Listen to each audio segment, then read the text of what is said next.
मला लवकर जायचंय हा.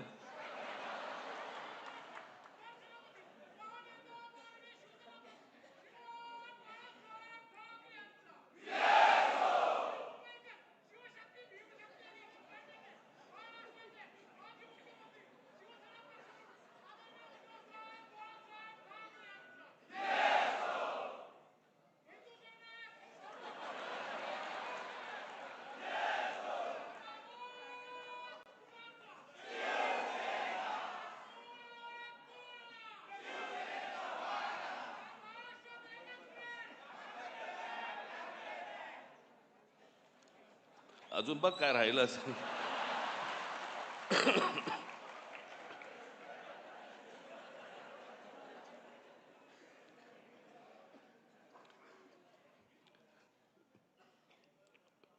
व्यासपीठावरती उपस्थित असलेले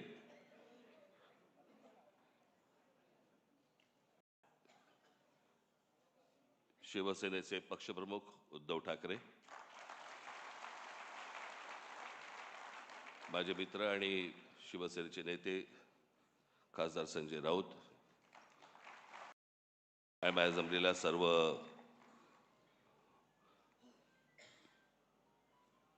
हिंदू हृदय सम्राट शिवसेना प्रमुख बाळासाहेब ठाकरे प्रेमी मराठा बांधवांनो, निवडणुकीच्या अगोदर उद्धव आजारी पडले होते, सर्दी खोकला वगैरे. त्याच्यानंतर मी ताणून धरलं होतं. मग मला सर्दी खोकला आणि ताप बीप सगळं सुरू झालं, अजून चालूच आहे ते. मी काल पण त्यांना म्हटलं होतं मी कसं, मला काय म्हटलं, मला फार बोलता नाही येणार कारण शब्दांवरचे अनुस्वार सर्दीमुळे गेलेत. सोबवार, बगळवार वगैरे असं सगळं होतं.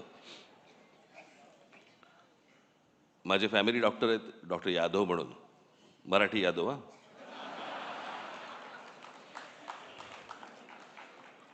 मग मी त्यांच्याकडनं औषधं घेतली आणि मी उद्धवना दिली. मी 2 दिवसात बरे झाले. मी औषध घेतोय त्यांच्याकडनं 6 दिवस झाले, अजून काही नाही. मी परवा दिवशी यांना फोन केला, म्हटलं माझ्या डॉक्टरनी पक्ष बदलला की काय आईला.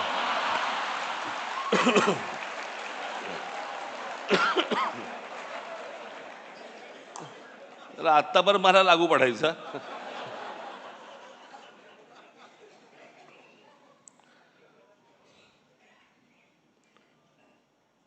आज माननीय बाळासाहेबांचं जन्मशताब्दी वर्ष सुरू होत आहे. आज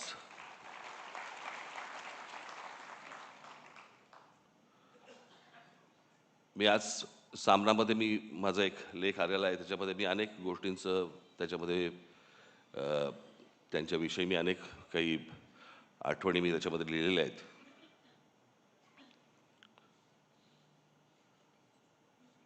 खरं तर त्या व्यक्तीला कसं पाहायचं हे अनेकदा माझ्यासमोर, किंवा त्या व्यक्तीला कसं मांडायचं हे माझ्यासमोर अनेकदा प्रश्न उभे राहतात. काका म्हणून मांडायचं, व्यंगचित्रकार बाळासाहेब ठाकरे म्हणून मांडायचं, हिंदू हृदय सम्राट शिवसेना प्रमुख बाळासाहेब ठाकरे म्हणून मांडायचं, आणि त्यांच्यावरती बोलायचं म्हटलं तर मी तुम्हाला 100% सांगतो, मी आणि उद्धव आम्ही तुमच्याशी तासनतास बोलू शकतो. तासनतास. मी मागे त्यांच्यात एका तैलचित्राचं अनावरणाच्या वेळेला मी सांगितलं होतं की खूप किस्से असे आहेत त्यांचे मला सांगता पण नाही येणार. आणि न सांगण्याचं कारण म्हणजे भाषा. तुम्हाला माहीत नव्हतं ते काय होतं ते. तुम्हाला अनेकदा भाषणांमधून अशी छोटी छोटी झलक मिळाल्या होत्या.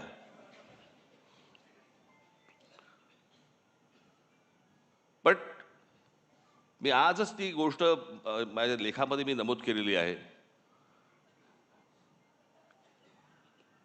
की लहानपणापासून आम्ही अनेक गोष्टी पाहिल्या म्हणजे त्यांना पाहत आलो.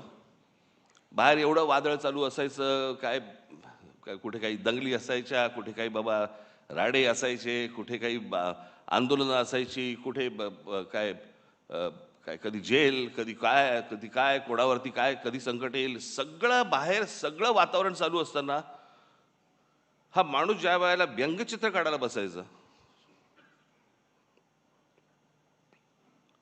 त्या व्यंगचित्रामध्ये मला आजपर्यंत मी इतक्या गोष्टी पाहिल्या त्यांच्या इतक्या बारकाईने, मला कधी कुठचं मारकाम नाही दिसलं की बाहेर इतका गोंधळ सुरू आहे आता काहीतरी झटपट आटपा काहीतरी व्यंगचित्र काढा आणि द्या प्रिंटिंगला. कधीच नाही. मला असं वाटतं की कित्येकदा मी विचार करतो, पण ते अशक्य आहे ती गोष्ट. ती जी समाधी लागणं ज्याला म्हणतो ना आपण, मला असं वाटतं अनेकदा लोकांना असं वाटत असेल त्यावेळेला, अरे एवढं सगळं बाहेर चालू आणि हा माणूस काय व्यंगचित्र काय करतोय. ती व्यंगचित्र नव्हती नुसती, ती त्या माणसाची समाधी होती. त्या समाधीत तल्लीन होणं ज्याला म्हणतो ना आपण, आणि त्या एकाग्रतेतनं त्या सगळ्या गोष्टी करणं. कुठेही पेन्सिल नाही हल्ली का, ब्रश नाही हल्ला का, कुठे बाबा त्याच्यातला विनोद नाही हल्ला. म्हणजे बाहेर एवढं सगळं वातावरण असताना त्या व्यंगचित्रातला विनोदही नाही कधी हल्ला. मी मागे एकदा एका शीर्षकाबद्दल बोललो होतो. तेंडुलकरांचं एक पुस्तक आहे. त्या पुस्तकाचं शीर्षक आहे, फार छान शीर्षक आहे, की हे सारं येतं कुठून. ज्या वेळेला मी बाळासाहेब म्हणून ज्यावेळेला मी विचार करायला लागतो, त्यावेळेला ह्या अनेक गोष्टी ज्यावेळेला डोळ्यासमोरून जातात, खरंच प्रश्न पडतो की हे येतं कुठून, आलं कुठून. आणि म्हणून तो या देशामधल्या सगळ्या राजकारण्यांपेक्षा जो वेगळा माणूस होता, त्याचं कारणच ते होतं.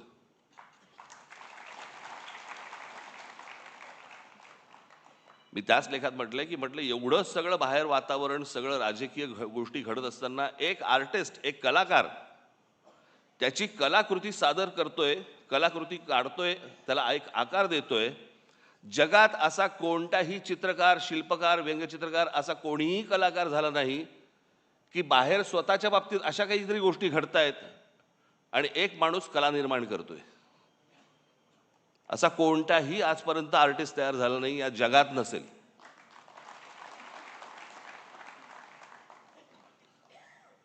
त्यांचे तर्क असायचे. मला तर आजची ही परिस्थिती पाहिली, राजकारणाची परिस्थिती पाहिली, मला आज मी त्या दिवशी माझ्या भाषणामध्ये मी म्हटलं की आज इथे बाळासाहेब असायला पाहिजे होते. पण आज महाराष्ट्राची आणि देशाची जी राजकीय परिस्थिती निर्माण झालेली आहे, म्हणजे गुलामांचा बाजार. आणि हे सगळं महाराष्ट्रामधलं सगळं चित्र पाहिल्यानंतर, कुठेही जा तुम्ही, हे सगळं चित्र पाहिल्यानंतर आज मला असं वाटतंय बाळासाहेब नाही आहेत ते बरं आहे.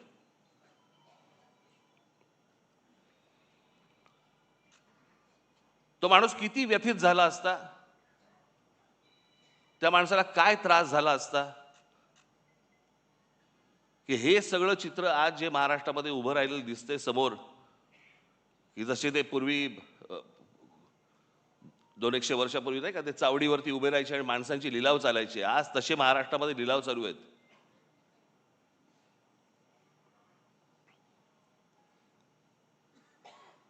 आज अनेक ठिकाणी तुमच्या बाहेरच्या सगळ्या जिल्ह्यांमध्ये, कल्याण डोंबिवली असेल, इतर ठिकाणी माझं उद्धव ठाकरे आणि माझं संजय राऊतांची बोलणं झालं. शिसारी आली, शिसारी.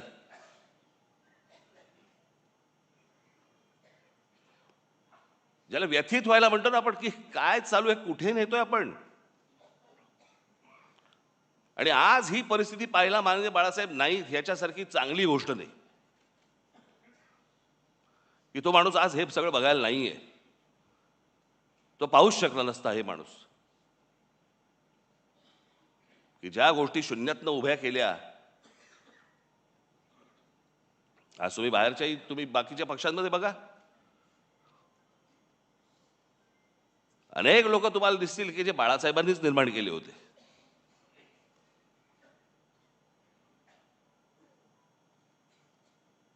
पण ज्या गोष्टी घडत जात आहेत, ज्या गोष्टी घडत गेल्या,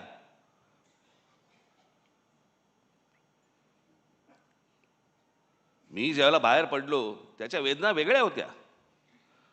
माझ्यासाठी पक्ष सोडणं नव्हतं, माझ्यासाठी घर सोडणं होतं.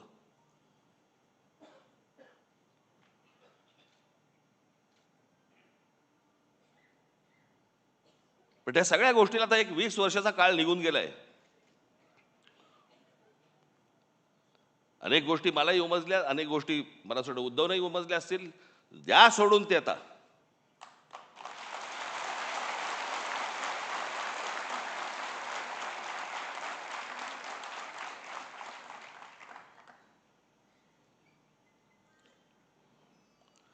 काय सकाळी गेल्यावरती साफ झालेली बरी असते.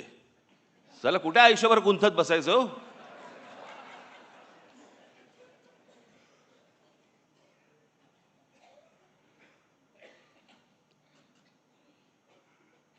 पण मला असं वाटतं की एकदा मी बाळासाहेब ठाकरे, मला एकदा ह्या विषयावर मला व्याख्यानच द्यायला आवडेल. आणि त्या माणसाचे सगळे पैलू मला तुमच्यासमोर एकदा मांडायचे. म्हणजे ती जी आपण हत्तीची गोष्ट बोलतो ना, कोणाला शेपूट अशी वाटते, कोणाला कान अशी वाटतात, कोणाला सोंड अशी वाटते. बाळासाहेब ठाकरे तशी व्यक्ती होती. प्रत्येकाला वाटलं की हा माणूस असा आहे, प्रत्येकाला वाटलं हा असा आहे, असा आहे. तो माणूस कसा होता हे जगाला कळलंच नाही. आम्ही घरातले असून आम्हाला नाही कळलं, तुम्हाला कुठून कळणार?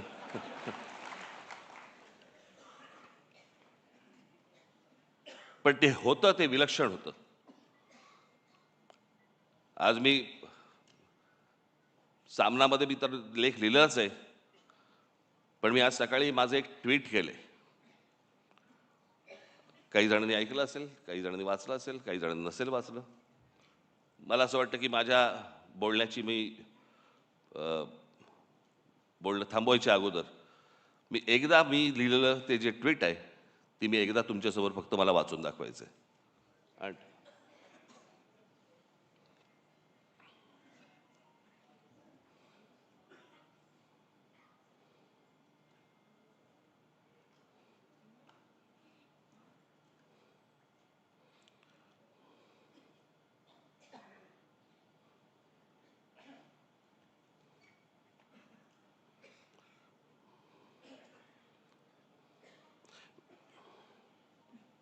वेळेवर न सापडणं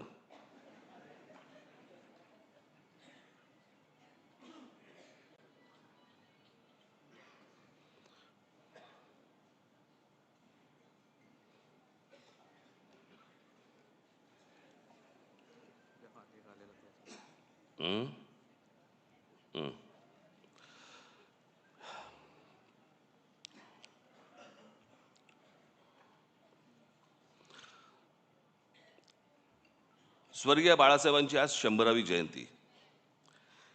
इतिहासात जन्मशताब्दी वर्ष अनेकांची साजरी झाली आहेत आणि होतील देखील. पण एखादी व्यक्ती हयात नसताना देखील ती लोकांच्या स्मृतीत राहावी आणि त्या व्यक्तीने आज देखील एखाद्या प्रांताच्या राजकारणाला आणि समाजकारणाला आकार देत राहावं हे दुर्मिळ. हे फक्त बहुधा बाळासाहेबांच्या बाबतीत घडू शकतं. आणि म्हणूनच बाळासाहेब 100 वर्षांनीच काय, पण त्यांच्या द्विशतकी जन्मवर्षात देखील लोकांच्या स्मरणात राहतील याची मला पूर्ण खात्री आहे. फक्त तेव्हा मात्र बाळासाहेबांचं स्मरण करणारा मराठी माणूस हा दुभंगलेला, खचलेला, पिचलेला आणि अन्याय मुकाट्याने सहन करणारा नसावा. आज निष्ठा सहज विकल्या जातात, तत्व सहज फेकून दिली जातात आणि राजकारण हे पूर्ण व्यवहारी झालं आहे. आज राजकारणातलं हे यश, हे कुठले मुद्दे ऐरणीवर आणले, प्रांतिक भाषिक अस्मिता किती धगधगत ठेवली, यापेक्षा निवडणुकीच्या राजकारणात किती यश मिळालं आणि त्यासाठी काय क्लुप्त्या वापराव्या लागल्या आणि मोजलं जातं, यावरच मोजलं जातं. बाळासाहेबांच्या काळात या असल्या अपेक्षांच्या फुटपट्ट्या नव्हत्या आणि असत्या तरी त्यांनी त्या झुगारून दिल्या असत्या. त्यांना स्वतःला सत्तेचं अप्रूप नव्हतं, पण सामान्य कार्यकर्त्याला सत्तेच्या पदावरती बसवण्याचं समाधान मात्र त्यांना मिळालं. सत्ता येते जाते. आजचे सत्ताधीश उद्या एखाद्या नामफलकापुरते राहतात, पण काही पिढ्या झपाटून टाकतील असा प्रभाव फार थोडे लोक टाकून जातात. हा प्रभाव हीच बाळासाहेबांची शक्ती राहिली, हाच त्यांचा वारसा राहिला. बाळासाहेब दूरदर्शी होते. त्यांचा दृष्टिकोन आजही सुसंगत वाटतो आणि भविष्यातही राहील. त्यामुळेच ते कालातीत राहतील. बाळासाहेबांसारखी प्रतिभा परत कधी बघायला मिळणार नाही. हे जितकं खरं आहे तितकंच बाळासाहेबांसारखं राजकारण करणं यापुढे कोणालाच जमणार नाही, हे देखील खरं आहे. पण त्यांच्या प्रतिमेला कुठेही धक्का लागणार नाही आणि त्यांनी मराठी भाषेसाठी, मराठी माणसांसाठी उभारलेला लढा हा मात्र धगधगत राहील, हे पाहणं बाळासाहेबांच्या पुढच्या पिढ्यांच्या हातात आहे आणि ते आम्ही नेटाने करू, हा आमचा मराठी माणसाला शब्द आहे. राजकारणात कधीतरी बाळासाहेबांना पण लवचिक भूमिका घ्यावी लागली, म्हणून त्यांचं मराठी माणसावरचं प्रेम तसूभरही कमी झालं नाही, उलट ते अधिक दृढ होत गेलं. हेच संस्कार आमच्यावर आहेत. मी एक शब्द आज पुन्हा देतो की आरपार बदललेल्या राजकारणात कधीतरी थोडी लवचिक भूमिका घेतली तरी ती माझ्या व्यक्तिगत फायद्यासाठी आणि स्वार्थासाठी कधीच नसेल. बाळासाहेबांचं मराठी भाषेवरती, मराठी प्रांतावरती आणि मराठी माणसावरती असलेलं जाज्वल्य प्रेम पाहून जी हजारो लाखो लोक त्यांच्यासोबत येत गेली, त्यातला मी पण एक आहे. त्यामुळे बाळासाहेब आणि मराठी या दोन शब्दांवरती माझी आणि माझ्या महाराष्ट्र सैनिकांची श्रद्धा, प्रेम तसूभरही कमी होणार नाही. स्वर्गीय बाळासाहेबांना श्रद्धांजली.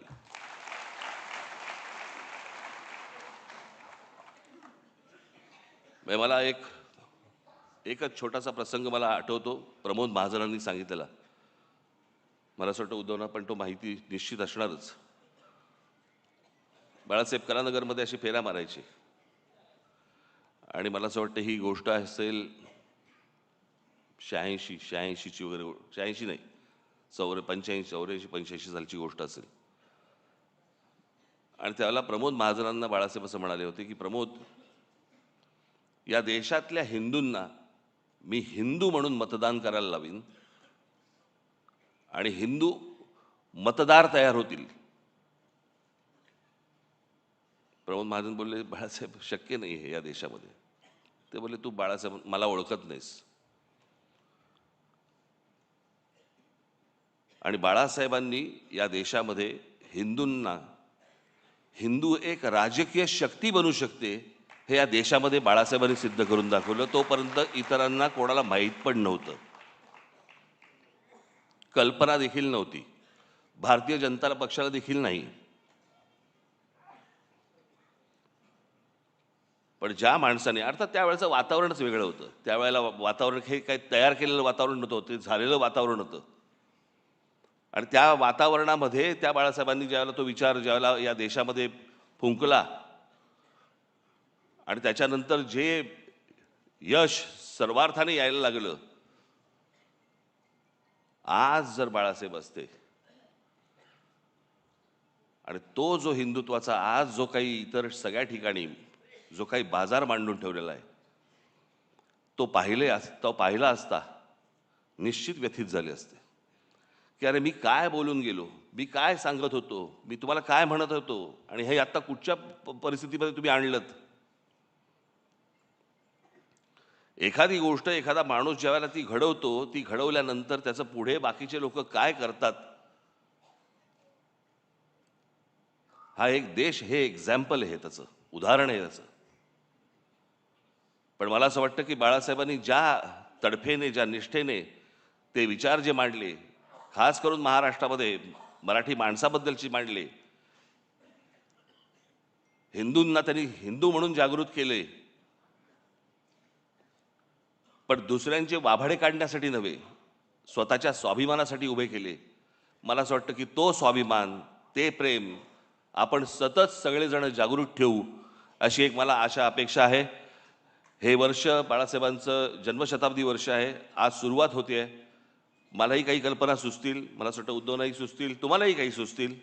मला असं वाटतं की एक येणाऱ्या पिढ्यांसाठी एक आदर्श असं एक वर्ष आपण लोकांसमोर ठेवू, आणू आणि त्यांच्यासमोर आपण बाळासाहेब काय होते हे मांडण्याचा आपण जास्तीत जास्त चांगला प्रयत्न आपण याच्यापुढे करूया.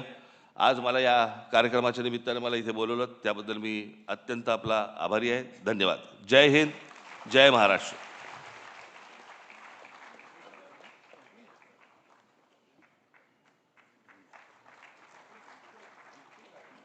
माझ्या मित्राच्या मुलीचा वाढदिवस आहे. तिला कळणार नाहीये, ती 1 वर्षाची आहे, पण मला जायला लागेल.